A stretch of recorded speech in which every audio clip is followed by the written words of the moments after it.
No passado foram terrenos, propriedades, imóveis, apartamentos e por aí vai.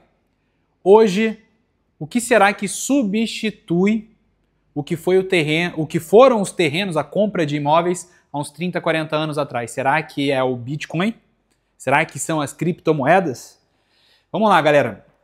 Algumas observações do porquê que existe sim essa relação, mas é claro que a gente precisa tomar cuidado. Já aviso que invisto sim em Bitcoin desde 2018, também algumas propriedades também acho interessante. Não sou fã, porque eu acho que a partir do momento que a gente é fã de alguma coisa, a gente acaba ficando cego para os problemas também que existem, que, pô, apesar do Bitcoin ter diversas qualidades, cara, ele não é somente qualidades. Nada no mundo tem só qualidades. Porque se tivesse somente qualidades, todo mundo investiria cegamente. Então existem sim problemas e por isso que eu alerto para você tomar cuidado com fanatismo. Significa que eu estou indo contra? Claro que não. Eu invisto em criptomoeda, invisto principalmente em Bitcoin desde 2018. Então, o que eu alerto só de imediato é cuidado com fanatismos. E vamos lá, qual que é a relação da pauta desse nosso vídeo? No passado foram terrenos, hoje seria Bitcoin? É aquela velha máxima que eu sempre costumo falar e que eu gosto muito, por sinal, que é quem chega primeiro bebe água limpa. Eu falo isso sempre para várias situações, por isso que eu estimulo muito os empresários, os empreendedores, os investidores a serem mais proativos, porque de fato sim, quem chega primeiro bebe água limpa. Eu surfei a onda lá atrás do dropshipping, depois eu migrei para e-commerce porque a gente estava no nicho materno-infantil, né? Então as mães elas são muito aceleradas, querem um produto para ontem, o que de fato faz sentido, porque as crianças vão crescendo, então a gente vendia aquelas luvas mordedoras para quando a criança começava a ter a mastigação, aquela fase de morder tudo. A gente vendia aqueles coletes, aquelas bolsas cangurus, a gente vendia mochila, a gente vendia boneca Me Too, inclusive fomos um dos maiores vendedores aqui no Brasil na época de boneca Me Too. E repara, quem chega primeiro bebe água limpa. Eu falava isso desde aquela época. Porque quando eu comecei no dropshipping, cara, o custo do tráfego pago era muito baixo, era centavos. A gente conseguia, na época existia o ePacket, que era um sistema de envio que demorava menos de 15 dias, às vezes 10 dias, já estava na casa do cliente. Então olha que animal, muito, muito top. O dólar estava bem baixinho. Repito, quem chega primeiro bebe água limpa. Aí depois no e-commerce, quando a gente adaptou, porque as mães queriam mais rápido.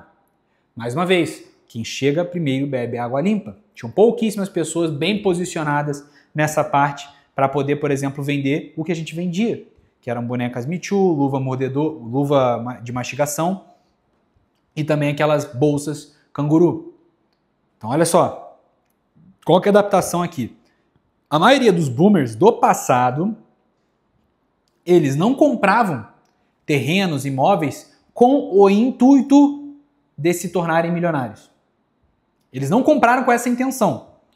Talvez um ou outro, sim, mas a maioria comprava porque era acessível, porque enxergava um determinado valor ali, de repente de construir uma casa no futuro, ou construíram de fato casas para atender a família grande que naquela época existia. Eu pego pelos meus avós, bisavós, cara, família acima de 5 filhos, todo mundo. Tem da minha sogra que é 15 irmãos, se eu não me engano. Famílias enormes.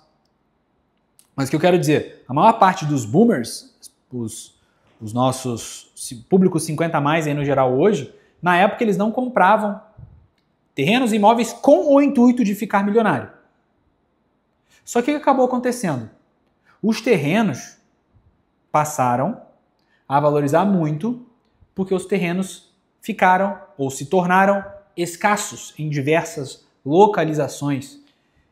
Balneário Camboriú, Florianópolis, Rio de Janeiro, cara, inúmeros exemplos disso. Inclusive, alguns parentes meus compraram lotes enormes de 6 hectares em 2000 e pouco, acho que não foi abaixo de, foi 2000 e pouco, por menos de 30 mil reais. Pensa, se o salário na época dele era 3 mil na época, Então, com 10 vezes o salário dele, ele comprava um terreno de 6 hectares, eu nem sei, acho que até maior talvez. Vocês estão entendendo? A proporção de 10 vezes o salário comprava. Pô, hoje, um terreno, numa localização X, ou na estilo aquele lá de 6 hectares, cara, passa de $500 mil, fácil. $500 mil, fácil. Mas vamos jogar aqui, supondo que seja $500 mil. Se for pegar a mesma adaptação do poder de compra dessa forma bem esdrúxula, pô, 10x o salário, né? 3 mil, comprava 30 mil. Se hoje é 500 mil, no mínimo um terreno estilo aquele, é muito mais, mas vamos supor que seja 500, precisava de um salário de 50k mensal. É fácil ter um salário de 50k mensal? Não. Então o que acontece? Eles compraram terrenos, imóveis e afins antes de serem mais escassos, no momento oportuno do mercado. E muitas vezes a compra não era feita com o intuito de ficar milionário, era com outros objetivos. E qual que é o ativo ou bem que mais, de repente, dá para a gente comparar, trazer um paralelo com o que foi naquela época os terrenos imóveis com hoje? Terreno imóvel hoje está uma fortuna, a gente já sabe. Até em alguns locais talvez seja até uma espécie de bolha. A gente viu ali alguns imóveis, por exemplo, em Balneário, mais de R$1 milhão, 20 metros quadrados, 30 metros quadrados. Loucura. Então, talvez até em alguns locais possa ter uma espécie de bolha. Mas vamos lá. Quem está comprando Bitcoin agora, será que vai ter uma possibilidade parecida com o que foi isso no passado? Parecida a gente não pode afirmar, porque de fato é um bem, é um ativo físico que você toca, você sabe que está ali, escasso também. E o outro é digital. Então, realmente, assim, dizer que é igual não tem como. Porque fisicamente é diferente de digital. Só que há alguns princípios que levaram a essa valorização dos imóveis lá atrás, dos terrenos, são parecidos com esses princípios que podem levar o Bitcoin também a despontar. O Bitcoin ele só pode ser fabricado, entre aspas, até 21 milhões de unidades do Bitcoin. É um código, de certa forma, aberto e auditável. Ninguém consegue mudar esse código. Em alguns pontos, ele até é mais interessante do que imóvel. Por quê? O imóvel você não consegue vender ele, trocar ele por dinheiro de forma rápida. A criptomoeda já tem um pouco mais. O terreno, ele está ali. Agora, se eu precisar sair do país por algum motivo, Bitcoin te traz uma blindagem extra, diferente de outros ativos. Estão pegando a ideia? São coisas diferentes. E tem vantagens únicas que o terreno tem e que o Bitcoin não tem, e vice-versa, que o Bitcoin tem e que o terreno não tem.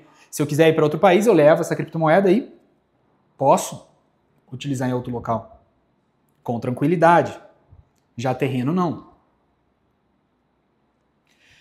E com Bitcoin, a única coisa que altera é a questão da demanda, porque a oferta ela tem uma certa limitação. É como se fosse uma espécie, a gente pode dizer isso, um dos ativos mais perfeitamente escassos do mundo. Pensando em como ele foi programado. O ouro, por exemplo, dá para minerar. Mas já tem a questão dos asteroides, que tem, já conseguiram catalogar lá que tem um monte de ouro. Novos locais sendo descobertos, teve um bem recente, uma reserva enorme nos Estados Unidos. Então repara, será que é escasso? Até que ponto? Até você descobrir a próxima mineradora, o próximo local lá que vai ter ouro para minerar. Então repara, a oferta ela foi alterada. Então sim, o ouro também tem vantagens relativas? Sim.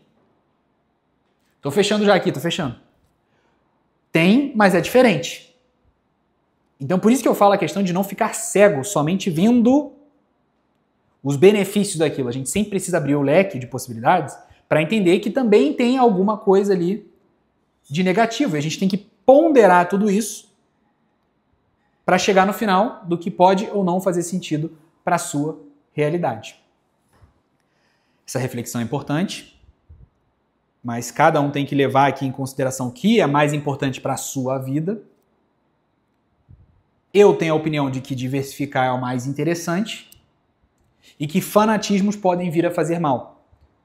Porque sempre, em qualquer ativo, em qualquer investimento, você encontra sim pontos negativos. E o que a gente precisa fazer é diversificar para ponderar até onde vale essa exposição e até onde eu tenho que dar uma segurada também. Tamo junto, se inscreva no canal se vocês gostam desse conteúdo e até um próximo vídeo.